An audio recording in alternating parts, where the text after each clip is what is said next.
तरह की हमदो सना किबरियाई और बड़ाई लायक व ज़ेबा है सिर्फ अल्लाह तबारक व तआला वहदहू ला शरीक के लिए, जिसने इस पूरी कायनात को पैदा फरमाया और क़यामत तक आने वाले इंसानों की रहनुमाई के लिए मोहम्मद रसूलुल्लाह सल्लल्लाहु अलैहि वसल्लम पर अपना कलाम नाजिल फरमाया। ऐ अल्लाह, तू अपने बंदे और रसूल मोहम्मद सल्लल्लाहु अलैहि वसल्लम पर, आपके असहाब पर, आपके मुत्तबईन पर और जो लोग क़यामत तक आएंगे और आप सल्लल्लाहु अलैहि वसल्लम की इत्तिबा करेंगे उन सब पर बेशुमार दुरूद व सलाम नाजिल फरमा। आमीन या रब्बल आलमीन।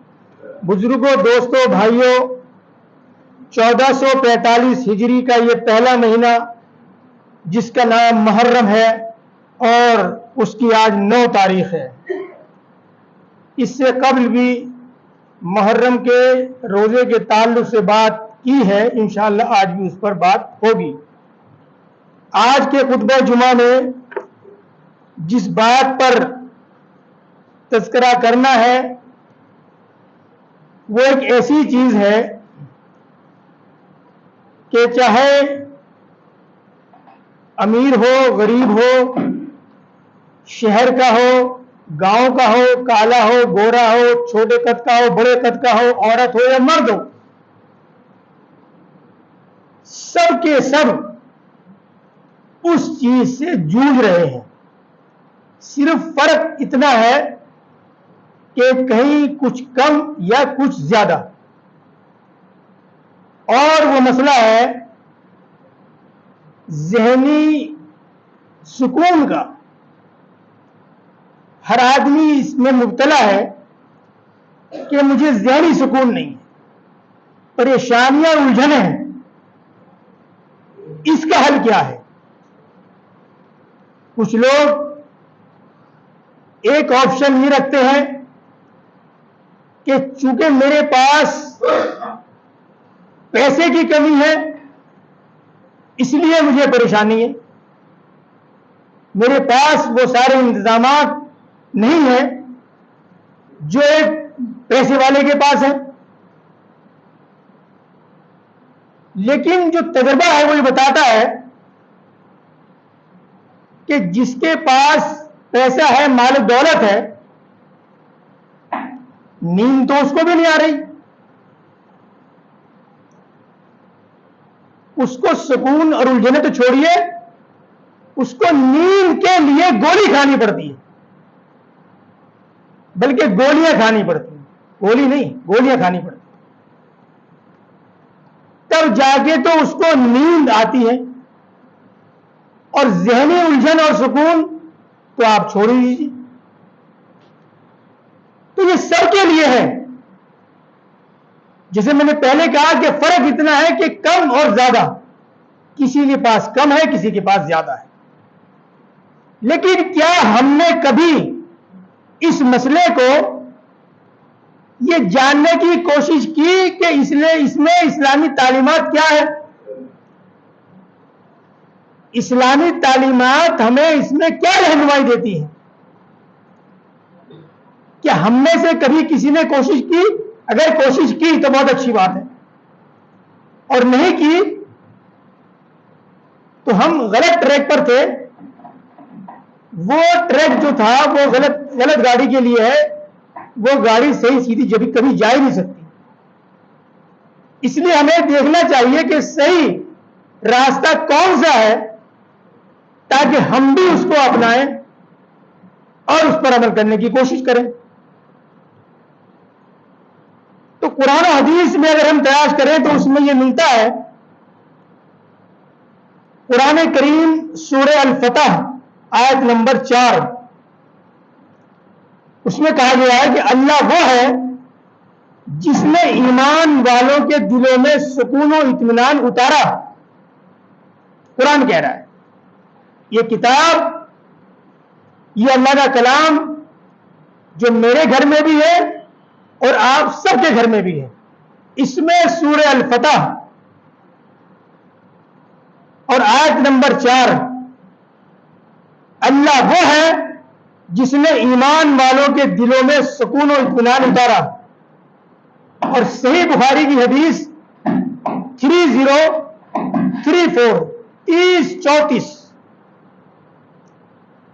उसमें कहा गया है کہ غزوہ خندق کے موقع پر نبی اکرم صلی اللہ علیہ وسلم نے عبداللہ بن رواح رضی اللہ عنہ کا یہ شعر پڑھا جس کا مطلب تھا یا اللہ ہمارے دلوں کو سکون اور اطمینان عطا فرما۔ قرآن میں کیا بتایا گیا کہ اللہ اتارتا ہے دلوں میں سکون اور اطمینان۔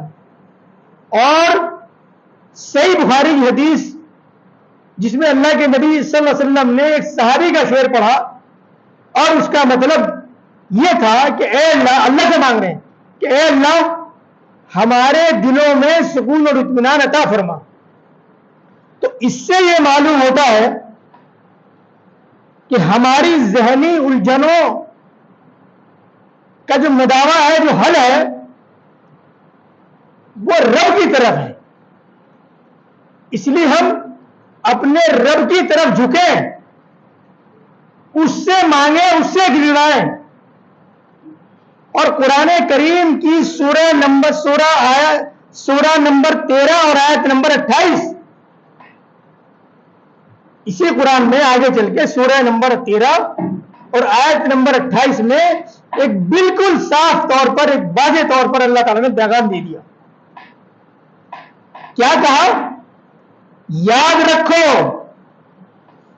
اللہ تبارک تعالیٰ کا مختلف انداز ہے، اگر آپ قرآن پڑھیں گے تو عجیب و غریب کئی مرتبہ آپ کو جھٹکا محسوس ہوگا کہ یہ کیا نئی چیز سامنے آئی ہے، حالانکہ پرانی ہے۔ اے ایمان والو، اے لوگوں، غور سے سن لو۔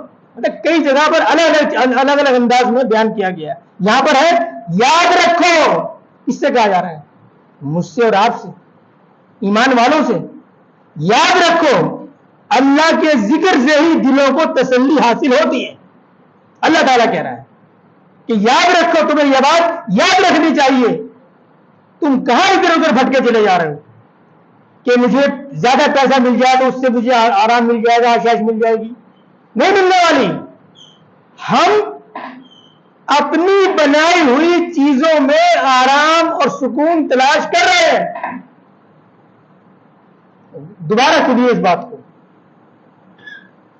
ہم لوگ اپنی بنائی ہوئی چیزوں میں آرام اور سکون تلاش کر رہے ہیں، جبکہ اللہ تعالیٰ یہ کہہ رہا ہے کہ یاد رکھو، اللہ کے ذکر میں ہی تمہارے دلوں کو تسلی ملے گی۔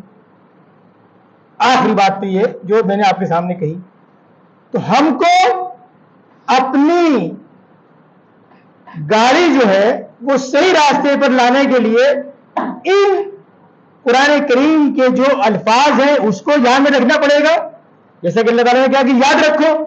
اور اللہ کے نبی صلی اللہ علیہ وسلم نے جو شعر پڑھا اس کا ترجمہ آپ کے سامنے بتایا گیا، اس کو دھیان میں رکھنا پڑے گا۔ اور ہم ساری چیزیں چھوڑ کر اگر ہم اس پیٹرن پر عمل کریں گے تو یقیناً اللہ تبارک و تعالیٰ سے قوی امید ہے کہ اللہ تبارک و تعالیٰ ہمیں ذہنی سکون عطا فرمائے گا، اور ہماری جو الجھنیں ہیں اللہ تعالیٰ ان سے بھی ہمیں نجات دے گا۔ تو ہمیں اس پیٹرن پر عمل کرنا ہے، نہ کہ اپنی بنائی ہوئی چیزوں پر ہمیں عمل کرنا ہے۔ جو ہم کر رہے ہیں اب تک وہ ہمارا ٹریک غلط ہے۔ اللہ تبارک و تعالیٰ سے دعا ہے کہ اللہ تبارک و تعالیٰ مجھے بھی اور آپ سب کو بھی غلط راستہ چھوڑ کر سیدھے راستے پر آنے کی توفیق عطا فرمائے۔ آمین۔ وآخر دعوانا الحمدللہ رب العالمین۔